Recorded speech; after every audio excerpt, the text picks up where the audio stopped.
Warning: the following video contains explicit language, which may be offensive to some viewers or inappropriate for children. The content within this video is intended for mature audiences only. Science fiction, the great teacher, the great inspiration. It helps us see the endless possibilities of life. So let's be inspired together.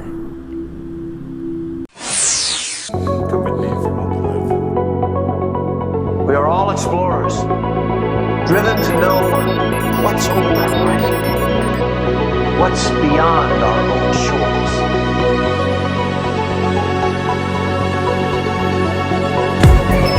We are not sending out interceptors. We have taken them completely by surprise.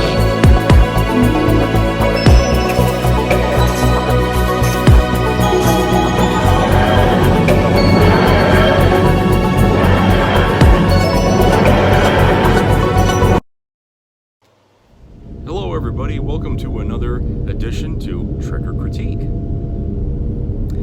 So, this is probably going to be one of the most difficult videos I've had to make here because I have a lot to say about this, and I tried already to do a video, but it went way longer than I expected, and I see that everything that I was wanting to say felt like it had to be said, and so I'm going to break this down into parts. This could be a two-part video here on just the how I looked at Star Trek Picard Season 3, and I'm going to try to organize it better than what I was trying to do before. So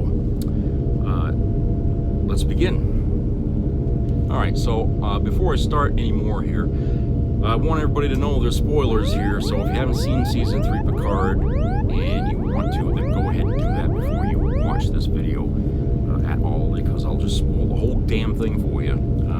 But I'm doing this now because everybody else has done theirs, and I figure why wait. So, anyway.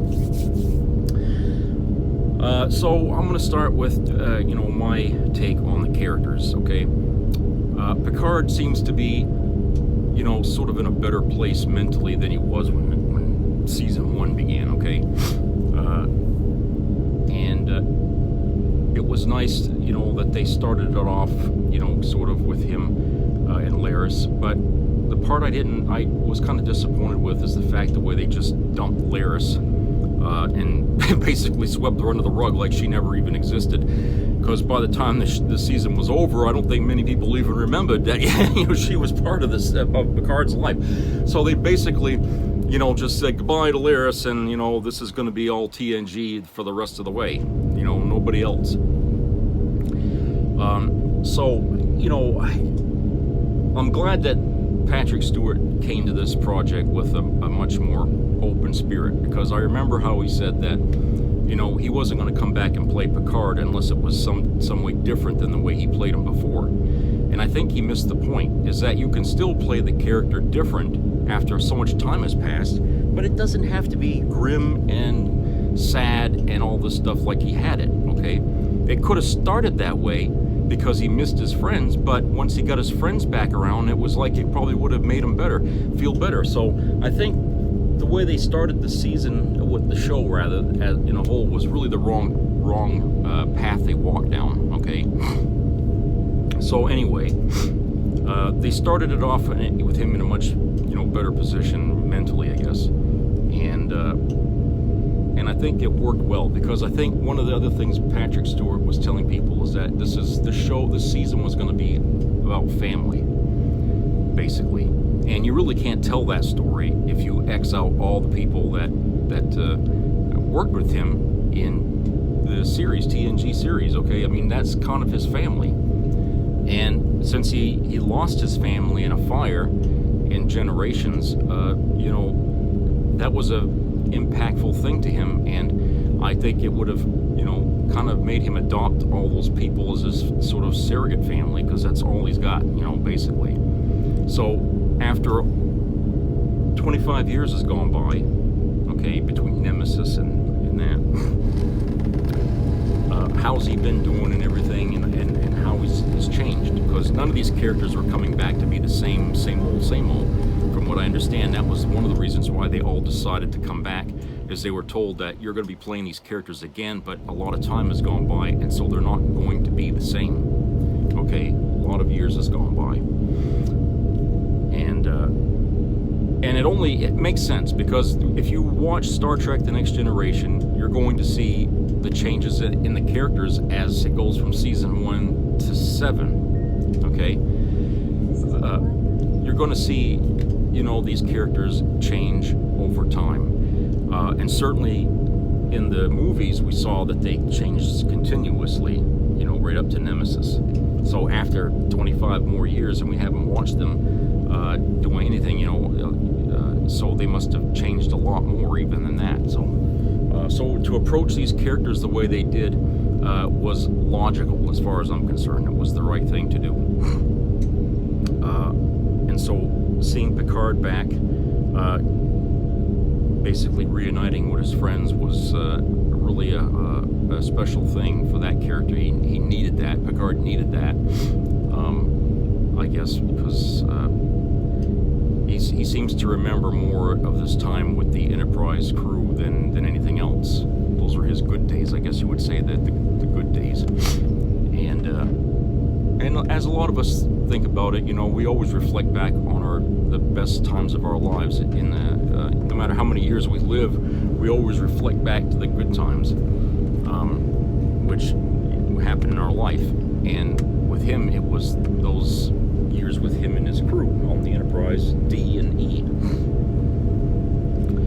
So naturally, those people are going to be the ones he's going to want to get to help with.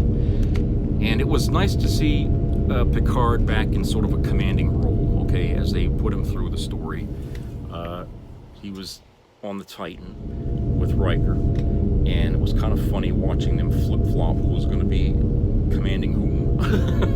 It's sort of like taking turns at the captain chair,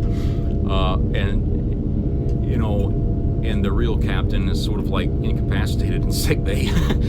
So it just it was kind of funny to see that. But I can just imagine, being a crew member at that time, how confusing it must have been to call whom captain. It's like somebody give me an order. Which one of you is going to give me? I can imagine that must have been pretty confusing for them. And so, it was fun to see that. Let's see Picard going back to trying to reclaim his hat, his old hat, and Riker, just having him there is kind of fun, because the two of them play off each other. Picard and Riker. I never really liked Riker that much. Okay, but Riker and him play off each other, because Riker is so much more on the opposite side of things than Picard. He's more emotional, humorous and stuff, where Picard tries to maintain some degree of sanity, or just control. But but of course he's loosened up a lot over the years. So Picard kind of lets out, a joke every now and then too. So it paid off, I guess, them rubbing off on each other. And so it was good to see that happening in the show.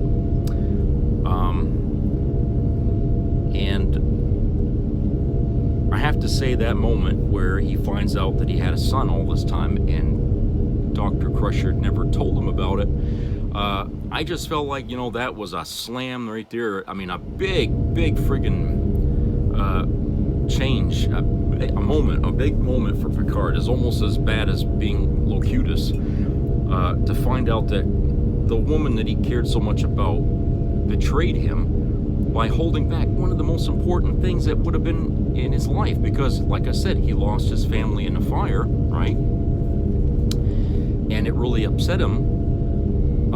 But to find out that, he and her had conceived a child together, and she decided to keep that from him for her own reasons, was like, I can't believe you did that. I could be a different man today if you'd have told me I had a son.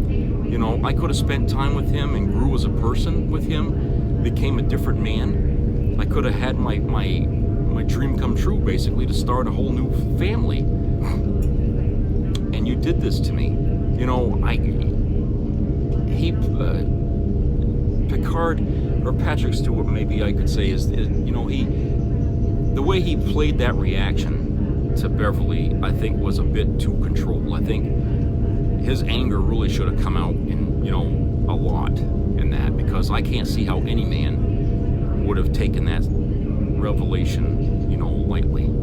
The way he didn't take it lightly, but he was very composed, and I think that wouldn't have worked that well with him. I think, you know, like I said, it was such a big thing that, you know, he should have just, you know, damn near slapped Beverly in the face for it, okay? I think that would have really been, there should have been some hollering and screaming about that, and, you know, it would have put the fans watching that, you know, on their nerves, because you probably would have thought that the end of a friendship was taking place, but at the end, you know, it would have been recouped by the two of them working together to save Jack, okay? So I think that they should have played that a lot more, because since the season was supposed to be about family, that would have been a big thing about the family issue that could have been more dominant in this thing than it was, okay? So that part I felt was just, you know, a little understated in the story, okay? I'm glad they put it in there, okay? Because like I said, we're talking about the passage of time here, so a lot of things went on that we didn't know about. But I think that something as important as that we learned about Jean-Luc in Generations is like, well, look, this is, you know, you don't do something like that to a guy who lost his whole goddamn family in a fire and he's the only one left. You know, you might as well have just shot him in the back, for Christ's sake, and that would have got the same reaction. But that was really a pivotal thing, you know, in Picard as a character, okay? But I don't know. I mean, maybe Patrick Stewart just didn't think that he should have really blew up at Beverly in that fashion. I don't know. That's up to him as an actor, I guess, to play it that way, or maybe the director didn't want it to be played that way either, because I don't think he wanted to really upset the fans that much. So anyway, I thought that was, like I said, could have been handled different. I probably would have went a little further with it than Terry Matalas did. So, like I said, we as the story goes on, you know, the stakes get higher, the plot thickens, and you know, we start to see Picard coming back into his old self, basically. And by the time that we're at the last two, I guess it was the last two chapters of this season, we see Picard literally going back to his old days by bringing back the old Enterprise D and him being on it with his friends. And I think, you know, that was like the moment where he kind of felt like, you know, time is really not past. It's still the same old day, and now we're going to save the galaxy one more time. And that sort of was like the life making a circle, okay, where, you know, it begins and ends where it started, you know, essentially, for him. And I thought that was appropriate. You know, it wasn't the Enterprise E, it was the D, okay? And it wasn't the Stargazer, it was the D that brought him back to the beginning, essentially. And so they finished the story with him and the D, and you know, and bringing down the Borg for the final time, hopefully the last time, because I am so tired of the Borg as a plot device. I really am. It was fun the first couple of times they used it, but you know, when even First Contact come out, I was like really kind of sick of it at that point. And then Voyager just beat the living hell out of the Borg so much that I was really getting sick of that too, you know, on that. So, you know, Voyager kind of took all the steam out of the Borg in those seasons it was on, because they were trying to save the show from being canceled. They needed to get ratings, so they had to bring the Borg into it. And I was tired of them using that as a device to get viewers, okay? Because it didn't work in Picard season 1 or season 2, and you know, here you are. But anyway, that's what they used. And so at the final end, we see Picard, the one that starts the idea of sitting down at the table to play poker. You know, he whips out an ace of spades. It's like, you know, let's play some poker. You know what I'm thinking? That's great, because it wasn't the last time he just came to the game, okay? But this time he starts the game because he wants to play poker with his friends, just like the way, you know, he was playing it with Data when he was dreaming there or whatever. And he says, I don't want this to end, because at that time he realized the value of spending time with his friends. So poker was the first thing on his mind that he wanted to do right off the bat, and that's how it ended. And I thought that was the better way to wrap up TNG that way, with them sitting there like that. So yeah, that was really nice to see Picard, you know, more tolerable to watch than he was in those first 2 seasons. So I really got into it that way. Okay, so Riker. Riker is Riker.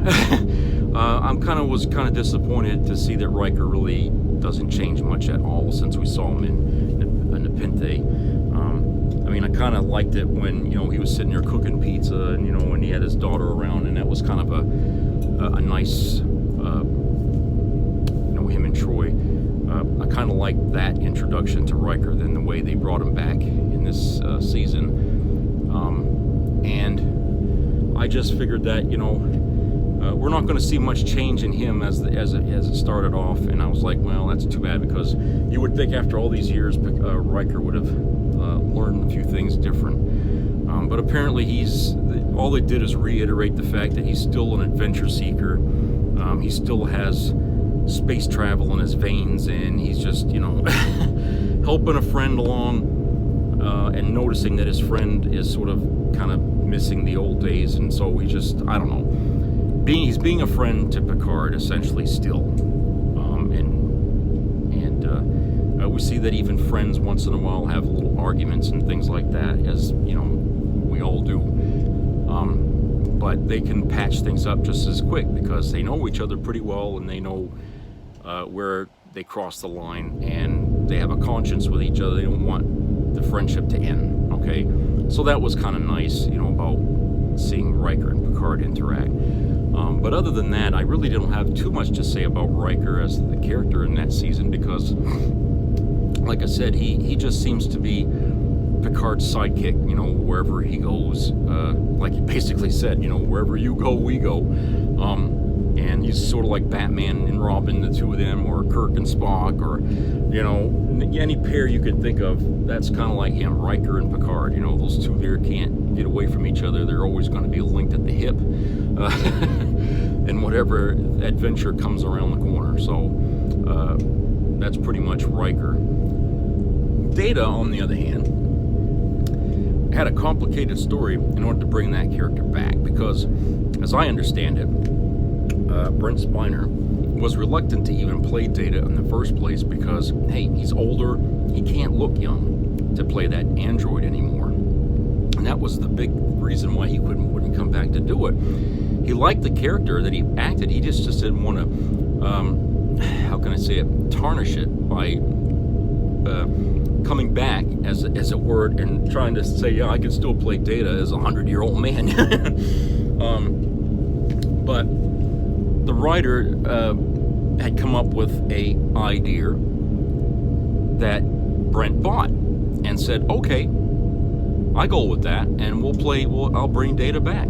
So even though we supposedly lost Data in Nemesis, which we did, because that Data was a different Data, they bring him back in a different body with Lore, the program of Lore, and B4, and I think Lal was also part of it too, because Lal existed in the original Data after she died. You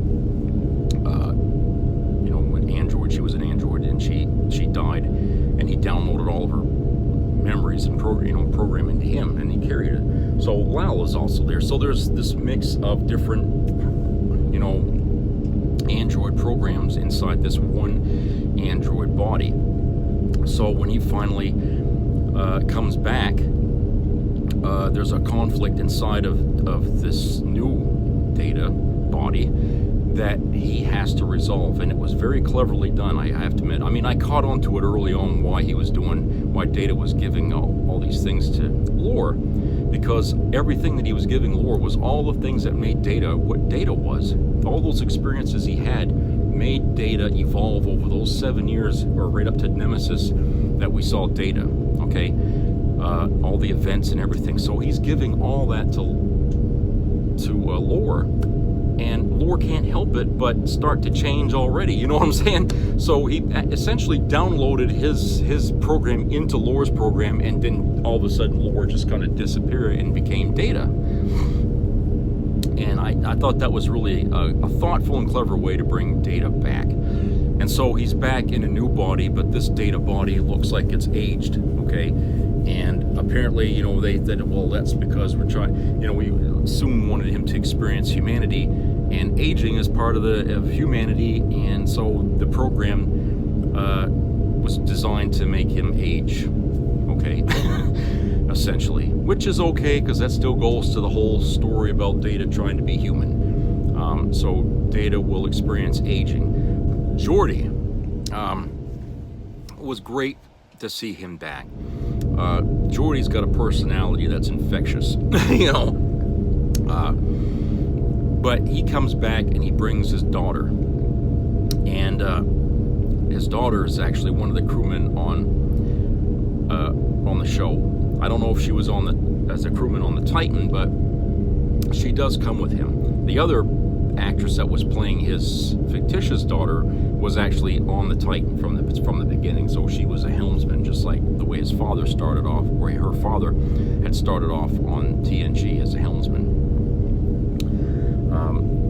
So there was definitely the family element there. Okay. They made him a Commodore, and I was kind of confused because I thought they dropped that rank when TNG started. Okay, I thought the rank of Commodore was made obsolete because it had no bearing anymore in that era of Starfleet. Because Commodore is a in-between rank of Captain and Admiral. And the only thing I can think of is that they brought that rank back during the Dominion War when they were losing admirals all over the damn place, and they needed to have another flag rank to command fleets. When there aren't enough admirals to go around to command them, so they brought back that rank, and I guess they kept it for all that time. So that's my way of explaining away why that rank has returned, is because of that. But yet, Geordi had that rank, and he was given a posting at the Fleet Museum. So I'm thinking that maybe he was promoted to Commodore. Maybe he was captain of a ship for a while, and he got promoted after that. Maybe he just didn't want to captain any ship anymore, so they made him Commodore of that station. I don't know. It just seemed like a pretty unusual rank to have, and for a person who's commanding a fleet museum. Okay, but anyway, that's where he is, and I guess he gets to tinker around with different things, because remember how he built that model sailing ship? I can't remember the name of it, but it was in season 2, I believe, of TNG. They were rendezvousing with a ship that looked like the Stargazer, and he wanted to give the captain of that ship a model of a version of the name of that ship when it was just a sailing boat. He wanted to give that as a gift to the captain, and so he had a knack for wanting to create models, and that's it was shown there. So the Fleet Museum, I guess, because he's an engineer and he likes building things, would have probably been a good place for him, because he would get to take care of some of these ships that had made a footnote in history for people to come see, and that way he just could take good care of those ships. And we didn't know at the time that he was working on bringing back the Enterprise D, because they had salvaged it from Viridian 3 when the saucer section had crashed on the planet, but they obviously went back and got it as to not contaminate the culture of the people who live there, even though we didn't see a single person, a native Floridian that lived there, but apparently there were. But they went back and got it, and I guess it sat somewhere until Geordi finally got it and started working on it, you know. So it was good to see that Geordi actually, you know, there was a lot that was done, that he had done. You know, I think they kind of filled in more of the gaps between Nemesis and season 3 Picard than any of the other characters, because we got to see, you know, pretty much how his life went on after. You know, he got he made a family. They didn't say. I don't know if it said anything about his wife. If you know, I'd have to watch it again if they said anything about, you know, the girl's mother or something, you know, if she was still around or what happened. But anyway, it was good to see that Geordi was back, and at the time, you know, we see that he's reluctant to step in with the ring with Picard again for another adventure, because this time his daughter's involved in it, and he doesn't want his daughter to get mixed up with something Jean-Luc is in that's probably going to get her killed. And it was different when he was serving it. I mean, it was just him. He didn't have a family, essentially, of his own. So he basically is, you know, he's a father now.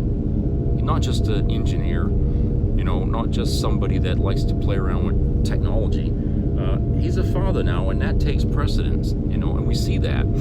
So he's changed. And it takes his own daughter to convince him that, you know, I have a career in Starfleet too, and I took an oath to do the same things you did when you was in there, and I can't turn my back on this crew any more than you could turn your back on yours, you know, and that's just how it is. We accept what comes when we put on the uniform.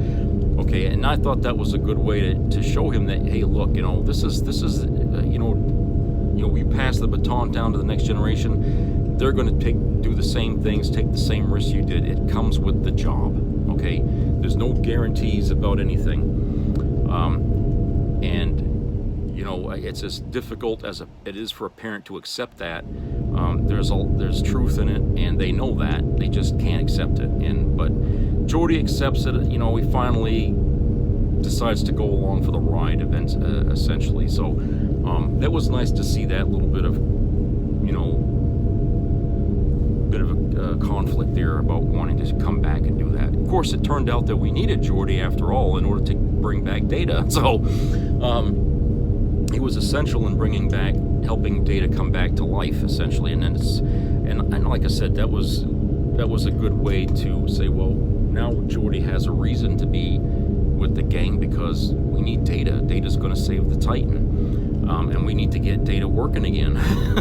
So Geordi's there. You know, Geordi was always the one that tinkered, even though he couldn't build an android himself. He always seemed to know how to fix Data whenever Data had issues. You know, so I would say Geordi is pretty smart.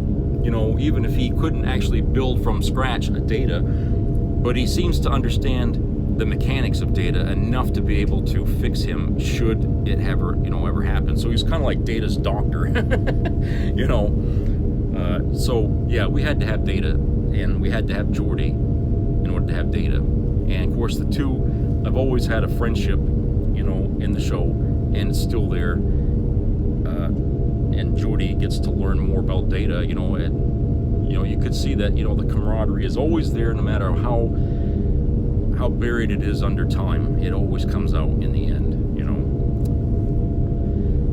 Dr. Crusher, well, she definitely changed a lot. A lot was going on with her in that span of time between Nemesis and season 3 Picard. A lot of things, as we know. And I'm glad they gave her character more to do.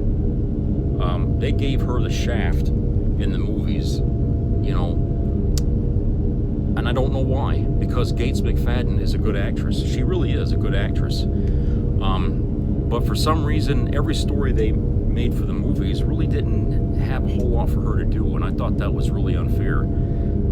She was sort of like, you know, they really made her into like a Lieutenant Uhura background character. And it's like, well, you know, if you're going to pay Gates McFadden to show up in your movie, then give Gates McFadden something worthy to do.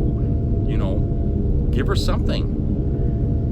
But I was always disappointed with that. But this time, they really gave her a pretty good story. She's central to the plot, you know. And I thought that was really good. Finally, she got a part in a story that was worth its merit, okay? And the dynamics between her and Jack were mysterious, because we didn't, you know, Jack was like really the kind of wild card in this whole thing. We didn't know what Jack was until the last minute, you know. And of course, they deliberately teased us through the whole first 8 chapters of this story as to what Jack could be. And so, as tiresome as that was getting in its 5th hour,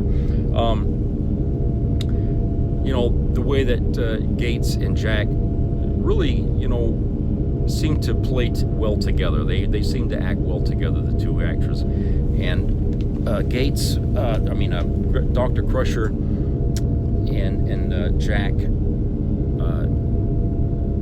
it was, you know, it's like, you know, like a mother-son thing, but it made Crusher stronger. It made Beverly stronger character. We saw that, you know, she'll fiercely defend Jack, and she's learned a lot of things more than just being a doctor. She's learned a lot of things about how to protect and how to defend. I mean, she's running around with a phaser rifle and everything, and to protect Jack from all that's trying to come after him, because apparently they've been after him for years, and she's been trying to protect him in all that time from getting killed, essentially. So it was good to see Dr. Crusher back in a good story, and to see how she changed as a character since Nemesis. Marina Sirtis, Deanna Troi, the counselor.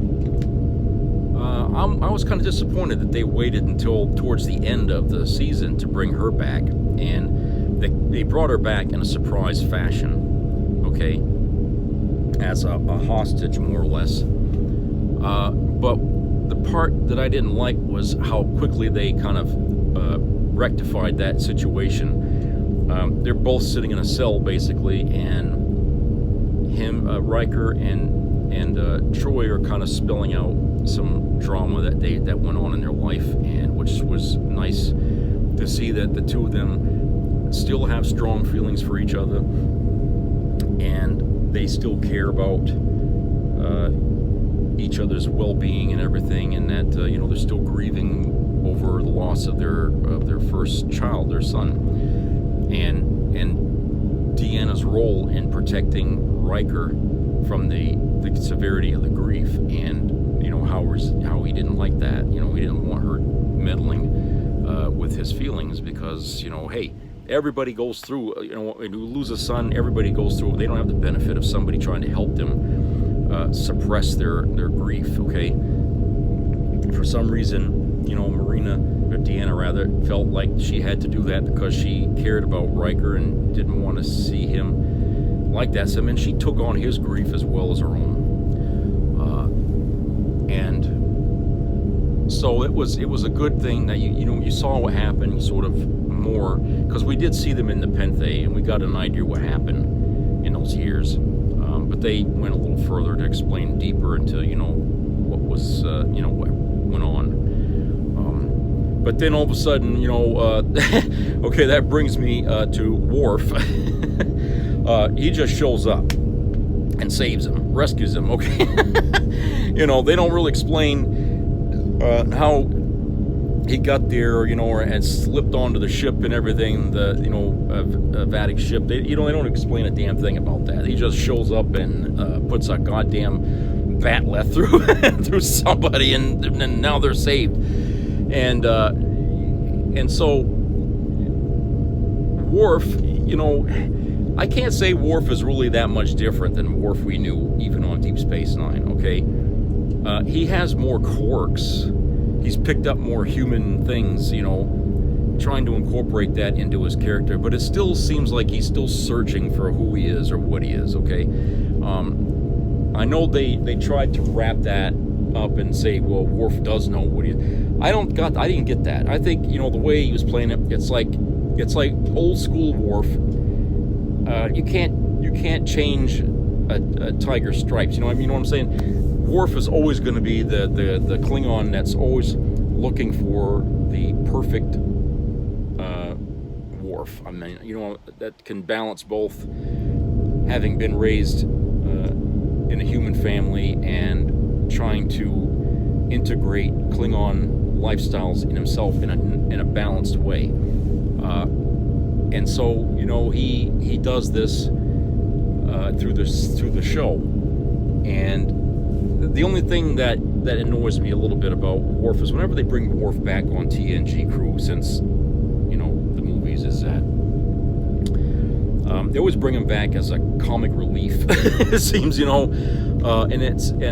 Worf seemed to be more enjoyable on Deep Space Nine because they let his seriousness and his Klingon nature come out more, which oftentimes was not funny. But he seemed to learn how to be a little more relaxed when he was with Dax, okay? And so maybe you could say he learned how to chill out more around people after, his relationship with Dax. And so when we see Worf, he sort of just, bulldozes his way back into the TNG cast, and, he tries to bring levity to a serious situation, and Riker seems to, react to his crazy his speeches and stuff, So yeah, it was sort of like, where Data used to be the one to bring the comic relief to the story, it was Worf this time that kind of really brought that to the table. But to me, I didn't see a whole lot of change with the character. That doesn't mean I didn't like Worf being on the show. It just meant that, out of the characters, his changed the least, I think. Well, no, actually Riker did, but he was the second one. Riker didn't change hardly at all, and Worf didn't change that much either, because, like I said, in every movie that Worf was in, Worf was always sort of a, joke-dropping character, That's that. Now, the villains in the story here of Vadic. Amanda Plummer, I've seen her in a lot of different things. She's always a good actress in whatever she plays in. She really is. She's got a lot of experience and learned her craft well. She turns herself into the character that she's playing. That being said, I think there was too much focus on Vadic in this season. Because even as they promoted this season, Vadic was the only thing we knew about who the villain was going to be in that season, and so we all thought this story was going to center around her, okay? And as it turned out, she's just a lackey for the changelings, I guess, And we don't know really too much more about Vadic than that. So, except for the fact that, she was like the female, or like Odo in a way, where when they first found Odo, they experimented on, him and stuff, and he didn't like the way they were hurting him in the experiments. Well, that's what they did to Vadic, okay? So they kind of brought that story back for a different character, okay, as an excuse for why she's doing what she's doing. And I thought that, hey, you know what? We already did that story, so, why did they even have to make Vadic a changeling at all? Why couldn't they just, have the changelings hire somebody to do the things Vadic was doing, and not just, not her being, you know what I'm saying? It just seemed like, that's just too close to hitting Rene Auberjonois' character as Odo. And I just thought that, they when they ended the Dominion War, they had a female changeling already in their possession, basically. And why didn't they just have that one escape somehow and go out and do the things that what was being done? I don't understand why they had to introduce a new changeling. Because I always thought that when the Dominion War was done, they were barred from coming back into the Alpha Quadrant. But I guess it was made notice in the story that there were already changelings still in the Alpha Quadrant who decided they were going to get even with the Federation for things and stuff, and it just seemed like, well, how did they get there? Or when did they come across the wormhole during the war and stuff? Or how many changelings were still there? I mean, did they even have caught them all? You know what I'm saying? So there's always that, and plus that evolution thing about the changelings being able to keep their form even after they're dead and stuff. I just thought, that's going a little far. I mean, why would they want to look more like a solid or become more of a solid? They always seem to hate that. And now all of a sudden they're trying to embrace it as a way to become better than what they were. That just didn't make any sense to me about that. So I had trouble with the backstory of Vatic. And they spent quite a few chapters in the story on that, which slowed down the overall season, where they probably could have told that story in half the time, and they could have made this entire season maybe 5 or 6 chapters, and it would have been done and over with. But they dragged it out because I think at the same time they were trying to inject some TNG drama, and trying to drag this episode out so they can keep putting in more TNG eye candy or more Easter eggs or whatever you want to call it. More of the show of the characters, basically the original characters. And they had to have a logical reason to keep it going that way. And so they had to keep injecting Vatic through the whole first part of the thing. But I was seeing through that. I knew what was going on. They just wanted to keep playing the TNG characters off each other and stuff. And if that meant dragging Vatic out in order to give them an excuse to do that, then that's what they were going to do. And I said, that's crazy. But Vatic, the character, was, like I said, well played by Amanda Plummer. So they got a good actress to play her. Unfortunately, I think they overused her in the story too much, and like I said, I was really getting tired of that. And it was always get to the point where I was really gonna say this is the wrong way for them to have gone. Okay, and so I figured that was gonna happen.